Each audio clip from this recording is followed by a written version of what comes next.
kids and your kids. And so let's just go ahead and welcome her with the sort of welcome you would give a hero who's back with us today.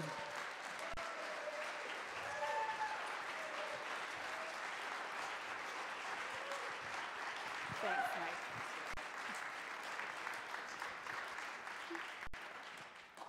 Well, thank you. When I told the kids last week, oh goodness, sorry, David? You can move it back. I'm totally gonna bonk into that. When I told the kids last week that I was gonna be in here, Matea Jones says to me, she goes, "Do you have to babysit the grown-ups next week?" I'm like, yeah, I do. They are out of control. So, like, yeah, I'm gonna be in with the grown-ups, but. Well, we have been here at Vineyard for about 8 years, and I will never forget when we first came to Vineyard, mostly because it had been a long time since we had been worshiping and been part of a church family that predominantly looked like John and I. Because for the previous 4 or 5 years, we had been part of an African-American church in downtown Grand Rapids. And in a church of about 400 or 500, John and I made up 2 of the 3 white people that were there. So we were welcomed in. We were treated like blood there, and it was a beautiful, amazing experience. And I loved our time worshiping and serving alongside of them. But I noticed when I came here to Vineyard, and we were welcomed in and treated like family and treated like blood, but I noticed that we kind of blended in a little bit more here at Vineyard North. And something that I never took note of at the African American church, I realized I started to take note of here when we got to Vineyard. And that was that I didn't quite feel like my style fit in. I felt like I was a little too like Land's End momish. And I just felt like I was kind of a few style trends behind when I got here. It was just something that I noticed. So when skinny jeans rolled out a few years ago, I started to think, gosh, I kind of like those. Like I kept seeing them on all the girls here, and I thought, I wonder if I could pull those off. And I wasn't quite sure. And if you don't know what skinny jeans are, all you have to do is just look at Pastor Mike. Like when I wanted to get a pair, I just asked Mike, like, hey, where do I get these? And he let me know. So is he in here? Did he walk out? All right. Normally when I roast him, he's not in here. So I'm like, yes. And I had a feeling maybe that's what the big intro was, like, please don't roast me, but gotcha. So I finally got myself a pair of these skinny jeans. And I thought, finally, I am going to blend in. I'm going to look the part. I'm going to fit in. I'm going to be on point with my trend here. I'm not going to look so frump-a-lump mom anymore. So I get a pair, and can I just say that skinny jeans are so easy to put on until you get past the ankles. Like, they slide right on up to the ankles. And then after the ankles, it's like, I mean, getting these puppies on it's a workout. In fact, I think that I could have taken the silver in the Olympic skinny jean category. Like, it takes some real effort. It might be the training methods that they use for the downhill slalom. Like, look for that in another few weeks. They were training by putting on skinny jeans. There is a price to pay for fashion, people. And I realized, having gone to my chiropractor after I tried the skinny jeans and got my hips out of alignment, true story, he has told me, and I agree, Stace, skinny jeans just ain't for you, girl. They're just not for you.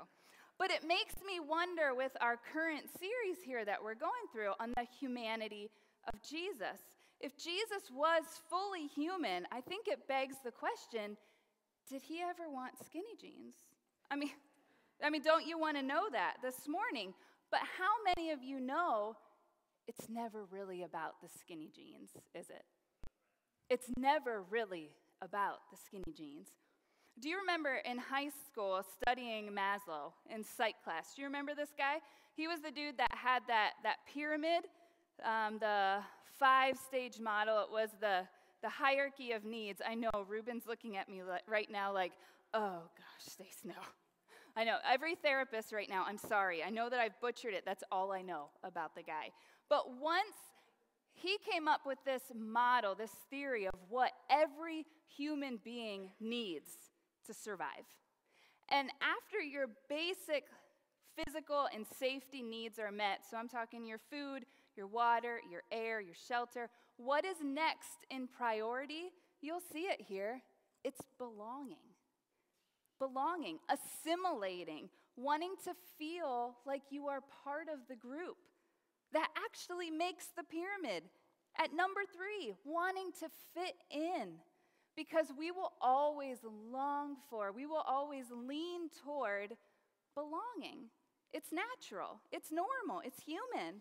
So today we're talking about solitude, smashing the idol of belonging. And I think we could safely subtitle this, Did Jesus wear skinny jeans? Right? Did he wear skinny jeans? Well, let's find out.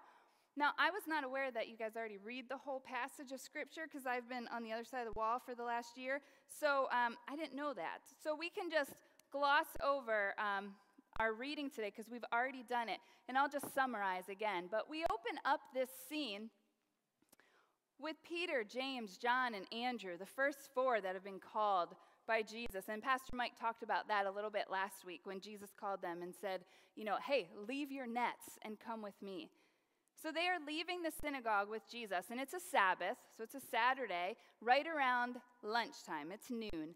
And the disciples they're on a high because Jesus has just been teaching in the synagogue, and he has just cast out a demon in a dude. And that's just not like a quiet thing that happens. So, it's not your typical Saturday morning. So they are on this high of what has just happened at the synagogue. And in Peter's excitement, he says, hey, lunch at my place. Lunch at my place. Now, have you ever, like me, maybe been on your A game? I remember that one day that I was on my, that I was on my A game, and I had all of dinner prepped and ready, and it was in the crock pot, ready to go. And I was going to get home, and you walk through the door, and your nostrils just get like a hug with that pleasing aroma. It's just beautiful. But have you ever forgotten to hit start? Or forget to plug it in? Yeah, I know, I'm with you. I've done that. That was me last week. And I had to get out a frozen pizza for the kids, which they were kind of psyched about. That worked out. But that's what it was like when they got back to Peter's house. No pleasing smells. Nothing that was just like the host has come and has arrived and welcome to my home. There was none of that. And Peter is probably fluctuating between concern for his mother-in-law. Well, it's a mother-in-law, maybe. Probably. He's probably concerned about his mother-in-law.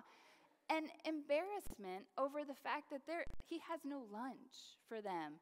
It's a Sabbath. This isn't like you're running to Meijer to get a rotisserie chicken. This is a big deal. He doesn't have anything for his guests. And he's concerned about Mom, who has a fever, which in the Greek says she has the fire. She was burning up. Now, these are Bible times. This isn't, you don't just pop some Tylenol. You don't grab Motrin. You don't rehydrate with some Gatorade or whatever you choose to use. It wasn't like that. Have you played Oregon Trail? Maybe not everybody in this section, but you've played it, right? You played it back when it was floppy disk style. Ain't nobody coming back from that fever, right? You got to pick sturdy people that you take on that trail because typhoid fever, you're done. Peter's concerned about his mother-in-law, but Jesus heals her. And he heals her in such a way that she is instantly restored and up and serving her guests. Have you had the stomach flu ever? Have you had food poisoning? Have you had the flu? Are you up instantly serving guests? I don't think so. You got to baby yourself back to feeling well. Not for Peter's mother-in-law. Jesus heals her, and she's instantly up serving. So imagine the scene in this house. I picture her running back and forth between Peter and James and John and Jesus and her daughter and being like, feel my head, feel it. Do you feel anything? No, totally normal. I'm like a 17-year-old. Feel me? No, I'm great. I feel amazing. It's loud in there. It's boisterous. It's joyful. They're talking. The place is alive with energy. Now it's a Sabbath, like I said. It is unlawful to heal on the Sabbath. But the whole town knows that Jesus is there and that something is up. So they are literally counting down the hours and the minutes until the Sabbath will be over. And they say once 3 stars appeared in the night sky, they could officially declare the Sabbath to be over. And suddenly, the whole town is at Peter's doorstep. And the verb tense on that is an ongoing one. So it was like as soon as the first person got there, the next one, the next one, the next one. And for hours, Jesus is healing the sick, various diseases, helping those that were tormented by demons for hours. So imagine this scene. We've got crutches, we have slings, we have makeshift braces that are just being like tossed out the window. I mean, just piling up outside of Peter's house. The comatose are speaking and in their right mind. How does this happen? Jesus is in the house, and do you think at any point in time, as people are bringing in their brother who's maybe paralyzed from the waist down, and they bring him in on a mat, at any point in time, do you think that somebody's huddled up in the corner like this? Jesus, Jesus, Jesus, Jesus. You know, like they are just waiting, like they know what is coming. And I wonder if our fully human Savior, Jesus, who has the most unusual coming into this world, do you think maybe, possibly, sometimes he had that same thought that you and I have? I just wish I was like everybody else. I just wish I fit in here. Is it possible? Because if Jesus is truly human, then it would follow that he would experience all of what makes us fully human. And as long as we are breathing, we are always longing for and leaning toward belonging, to fit in, to be one of the guys, to be accepted, to be, at the risk of sounding like I'm still in junior high, to be popular. We are always leaning and longing for belonging. But something shifted that night at Peter's house, because 2 months ago, Jesus was like whittling some shelves and sanding furniture in a back room. That was just 2 months ago, and now he's got like an entourage with him. And you can picture Peter, because he's so bold and vocal. I can picture him being like, "Make way for my boy J-Dog. The healer is in the house," you know, and he's like doing one of this or something like that. Like, can you not picture Peter like that? Do you think something shifted? Do you think Jesus caught the shift? I'm thinking he caught the shift. Like he was just whittling shelves, and now he's like, "Here's my boy." You know, that's a big shift, and I think Jesus caught that. That is the environment that Jesus left. That is what verse 35 tells us, that very early in the morning, Jesus got up while it was still dark to go to a solitary place to pray. Now, lest we confuse Jesus with like hipster Jesus of today, he's not grabbing his latte, his leather journal, and his loafer slippers and heading out for a little QT with the big guy. Like, that's not what this is. This is not hipster Jesus. The Greek word for solitary that's used here in verse 35 is the exact same word that is used in the Greek for the wilderness experience that Jesus endured for 40 days and 40 nights when he was tested and tempted in the desert. It's a wilderness place that he ran to, a desert, a place of isolation, of barrenness, a lonesome place, a desolate place, solitary. Why in the world would Jesus leave the dance, so to speak, for the desert? Why leave the dance for the desert? They were going to make you prom king. Why do you leave now? Because number 2, we will always long and lean toward belonging. And the trouble isn't in the belonging. Okay, God is very clear. He sets the lonely in families. It's not, the trouble isn't in the belonging. The problem is when our desire to belong, to be accepted, to fit in, when that is not grounded in solitude. That's where the problem comes in. And you might be thinking, solitude, gross, I'm more of an extrovert. Or maybe you're saying, yeah, Stace, being alone is kind of one of my greatest fears in life. Like, I don't want to be alone. I don't want to die alone. I don't want to go through life alone. Yeah, we're talking about solitude. Because we will never fight the demon of belonging, of fitting in, of being popular. We will never fight that demon while we're in the midst of the crowd. That's never going to happen. So Jesus responds to the temptation to feed his ego by starving it out in the wilderness. Because solitude is the antidote for that. So Mark's gospel is unique. I like Mark's gospel for a lot of reasons. Probably the biggest reasons is because it's always moving so fast. I grew up on the East Coast. Well, I grew up in Pennsylvania. John says that's not the East Coast. It's just because he's a hater. But whatever. He was born in Florida, so he seems to think that makes him better than me. But anyhow, I like Mark's gospel because it reminds me of what it was like growing up driving in the East Coast. Like, people are quick. They're fast, they're abrupt, they're always moving. And when I went to college in Missouri, oh, was that very different. It was like the scenic route for everything. The other gospels are kind of like the scenic route drivers. They're going to give you a lot of details.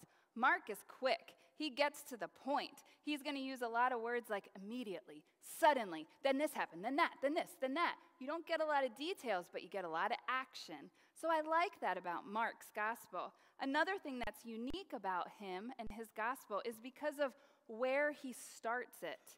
Now, there is no baby Jesus in the book of Mark. Like, he just didn't happen in Mark's gospel. Kind of an important part, Mark didn't feel the need to mention it.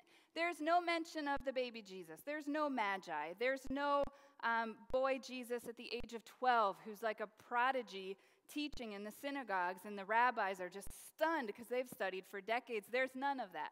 Mark doesn't mention any of that. In Mark's gospel, he starts at the baptism and the wilderness experience of Jesus. Why is that? Well, I think it's because for Mark, this is where he feels Jesus' story really begins. So I'm going to read here a few verses for you from Mark chapter 1, not the verses we just read. I'm going to start in Mark 1, verses 9 through 13. And it says this. It says, "In those days, Jesus came from Nazareth of Galilee, and he was baptized by John in the Jordan. And just as he was coming up out of the water, he saw the heavens torn apart and the Spirit descending like a dove on him. And a voice came from heaven, 'You're my Son, the beloved. With you I am well pleased.' And the Spirit immediately," there's that action, "the Spirit immediately drove him into the wilderness. And he was in the wilderness 40 days, tempted by Satan. And he was with the wild beasts, and the angels waited on him." Now, to hear Mark talk about the temptation, all he tells us about it is that Jesus was in the desert for 40 days, being tempted by Satan. He's with the wild animals, and the angels attended him. And it kind of sounds like a scene from like Cinderella or something. Like, yeah, she was locked in her room, basically working as a slave for her wicked stepmother, but she had friendly animals that helped her sew. Yeah, this was not what it was like for Jesus. It was not a fairy tale experience for him. This was not a rough day. This was not a Jesus take the wheel moment. This was not a "not today, Satan," like a t-shirt. That was not what this was. This was 40 days and 40 nights where he was wrestling with Satan, the devil. Like, stop for a moment, breathe that in, and think about the very one that is the beginning, the end and the embodiment of evil itself. That's who he was sparring with. You think about just this week alone, what we have seen happening in our nation and around our world, from abuse and survivors and victims having their stories heard for the first time and sentencing, to scandals that we see all the way from our government, our entertainment industry, to school shootings, to loss of life all over this globe. That was this week. The embodiment of all of that evil and all the evil that will ever perpetrate this world, that's who he was, tussling with. That's who. This was not a little fairy tale, not a big deal experience for him. But for a temptation to work, it's got to have a hook. It's got to have something that will lure us in, something sparkly. It has to have a subtle nuance, even an appearance of good. It has to be like Eve in the garden, because a temptation always has just enough to make it pleasing to the eye. It's got a hook. And to be clear, that wilderness experience, the solitude that Jesus faced for 40 days and 40 nights, it was torment and it was torture for him. My spiritual director, she likes to say to me, she'll say, Stace, these were not like gnats that Jesus was just, brushing off his shoulder. He wasn't just swatting at gnats. Hebrews 2 tells us that Jesus suffered during that time.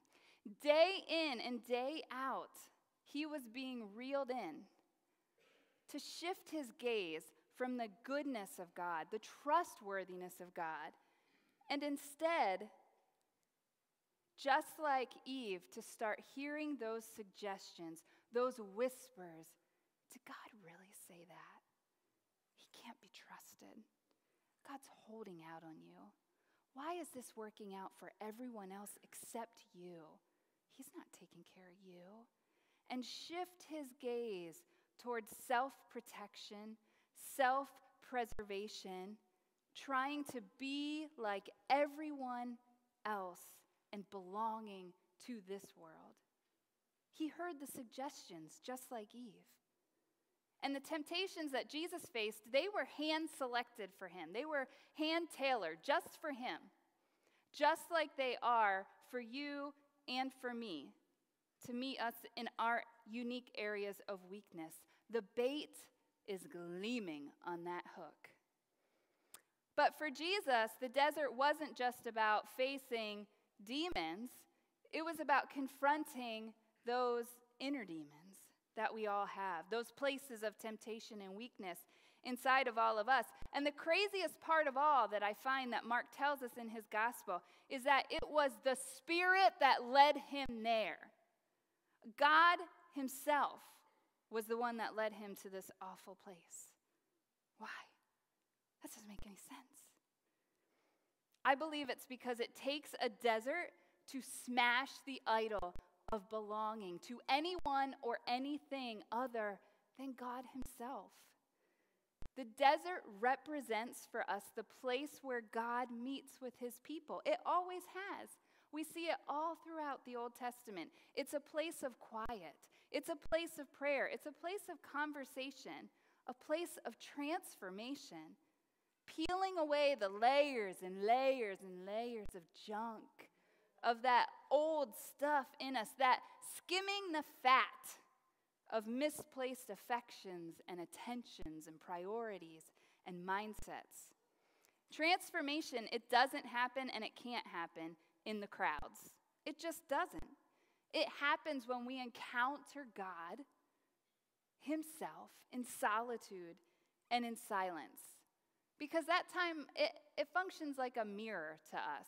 And we get face to face with who we really are and who he really is too.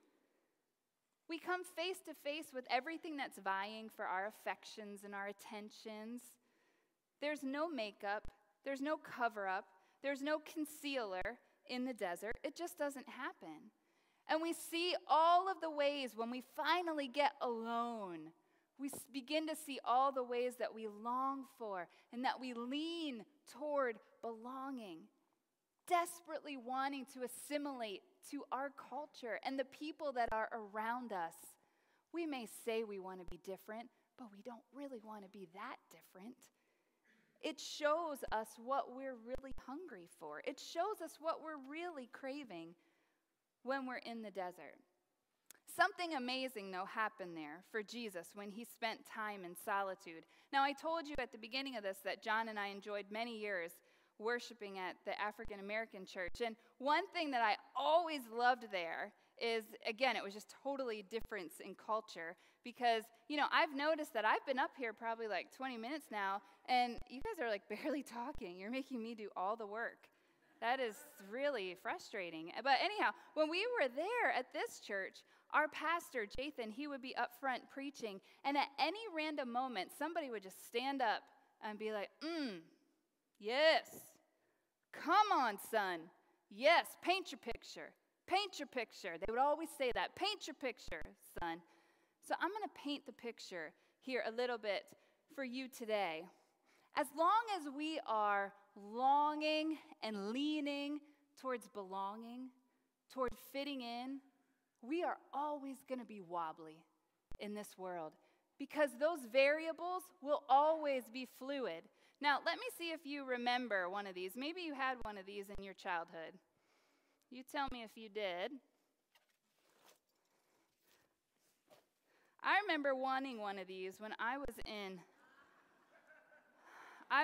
4th grade, and my family went to Disney for the first time, and I wanted to spend my vacation money on one of these, and my parents said no. That's a wound. I should talk that through with my spiritual director. Anyhow, I'm just teasing. They're not here today. Man, I wish they were here. I could have roasted them too. Anyhow, but you remember these? Now, I am sorry if you have a clown phobia. Oh, Dan Rupert has a clown phobia. He's leaving right now. Quick, Dave Gage, go pray for him. He's out of here. All right. I'm telling you, if I could have gotten this one, I'm slightly off topic, but they had one on Amazon that was of Pharaoh, and right here it said, "Let my people go." I am not joking. I can't make that up. The slogan for it said, "All the fun for your Passover party." Ain't no party like a Passover party. I know. I wanted to get it, but it wasn't going to be here in time, so I had to go with Bozo. I'm sorry. I'm really sorry if you have a clown phobia. But the problem, though, I've got to reel this back in. The problem with leaning toward the idol of belonging is that it's skinny jeans today. Oh, dear. It came right back up. It's something else tomorrow, right? Is that not the problem with leaning towards trying to fit in? We try to find our identity and our worth in our success. We do that today. Oh, no. What makes you really popular is how busy you are. Oh, well, that's tomorrow. Oh, no. I just want to be popular. No.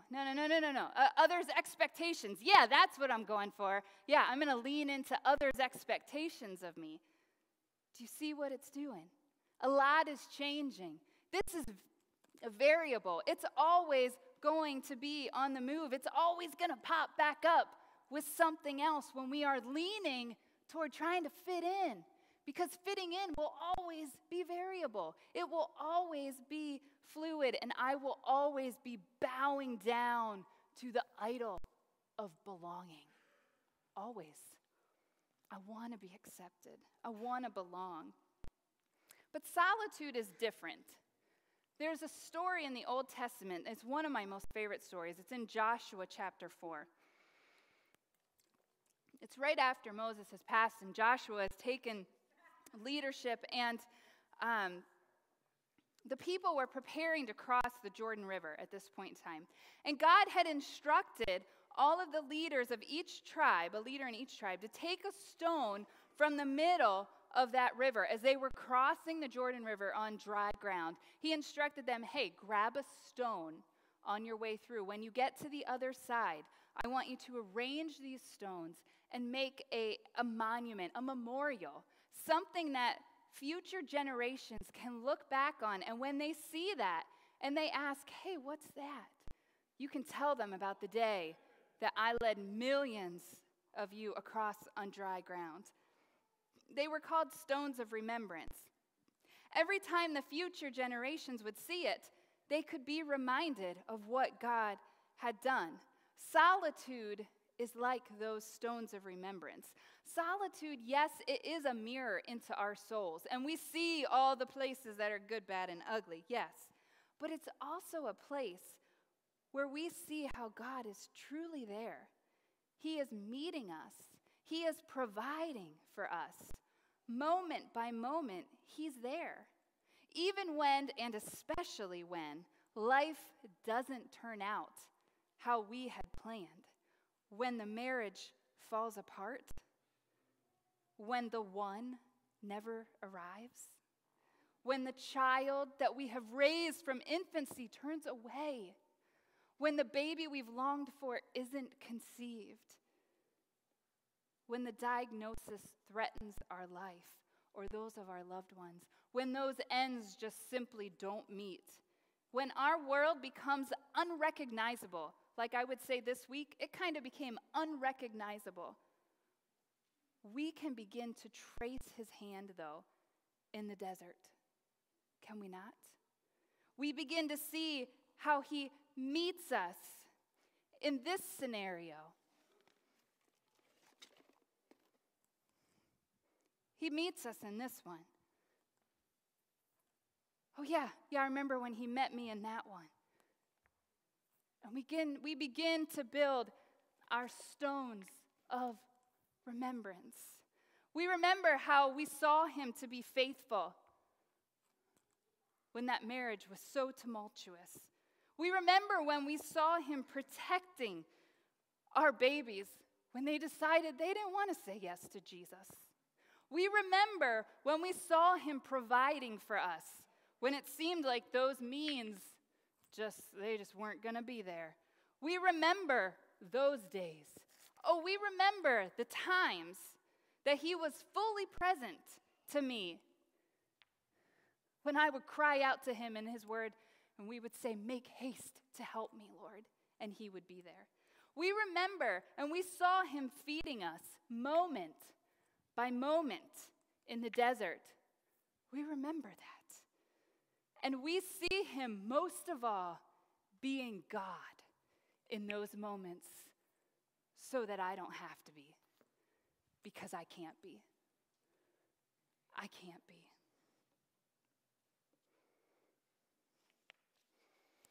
It is His kindness to lead us to the desert, and it's our privilege to go there. Solitude is where we find that our longing to belong, our longing to fit in, our longing to be accepted. Solitude is where we see ourselves tilt toward our true identity and our true purpose. And do you see the beauty when we read those early verses in Mark 1? Do you see the beauty and the provision of our very good God to declare to Jesus who He is and who He is to the Father before He takes Him into the solitude of the wilderness? Surely those words echoed through Jesus' mind, "You're my Son. You're my beloved. You are mine. I claim you. Before you do anything at all, I'm so pleased with you. You are valuable to me because you're mine. And for that reason alone, not for what you can do for me, not for what you can bring to me, not for how much money you earn or how many people you help along the way. You are valuable to me because of who you are.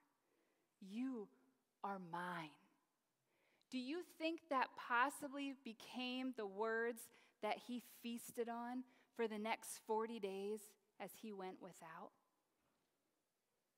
40 days of tempting in the desert. And another gospel writer tells us that the devil left Him until a, quote, opportune time. And I wonder, is it possible that that opportune time came when Peter came back to Jesus, when he left the party, went into that place of solitude, And the Bible says in verse 36 of Mark 1 that Peter and his companions were looking for Jesus. Now that word looking in English is entirely too soft, because what it really means is they had fanned out and formed a search party. Like, think U.S. Marshals. That's what they were doing. You guys, fan out. We got to find this guy. Look everywhere for him. That's what Peter and his companions did. Everyone is looking for you, they say to Jesus when they finally find him. This is it. This is your time. This is what you've been waiting for. What are you doing out here? The party's back there. You are the man. Everyone is looking for you, and only you, big guy. You. Jesus sees it for what it is. It's a hook. It's a temptation to lean back towards acceptance and popularity and belonging. A temptation to determine our worth based upon our success, based upon what we can do. He recognizes the stumbling block that this is. Why?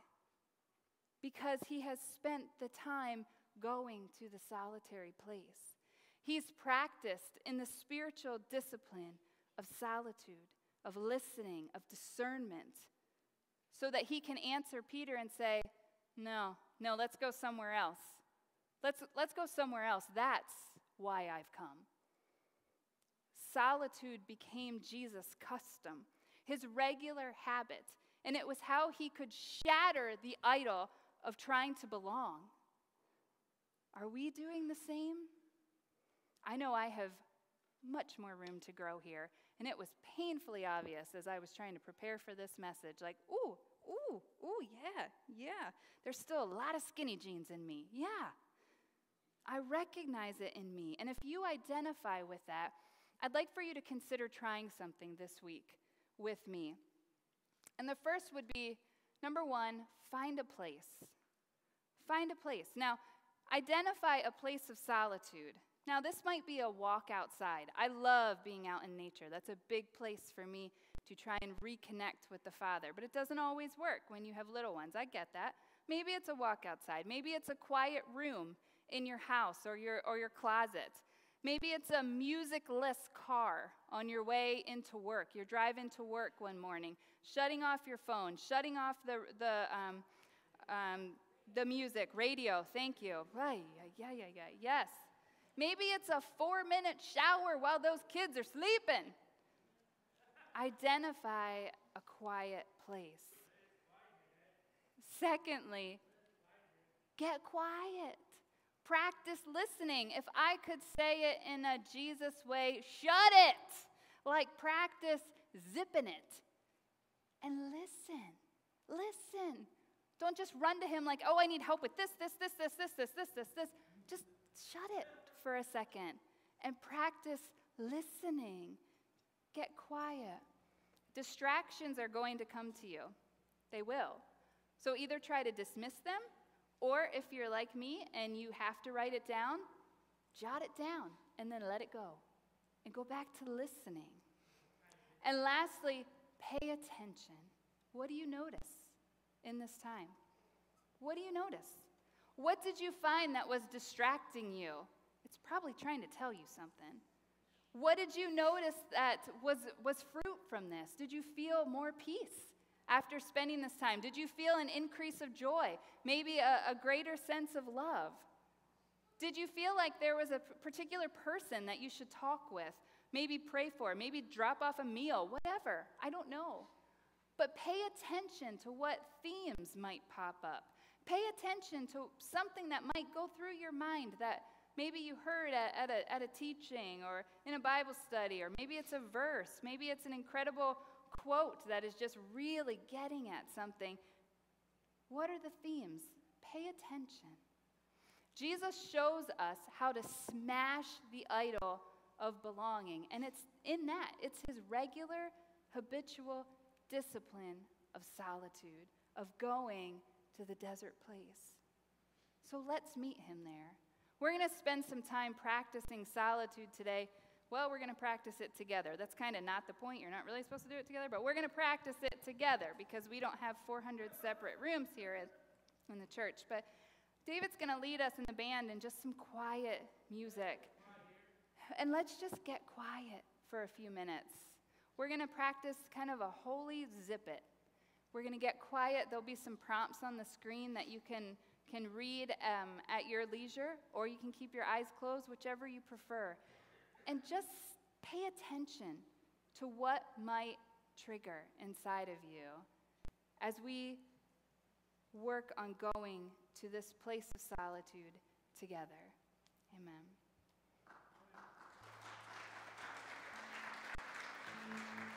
Amen.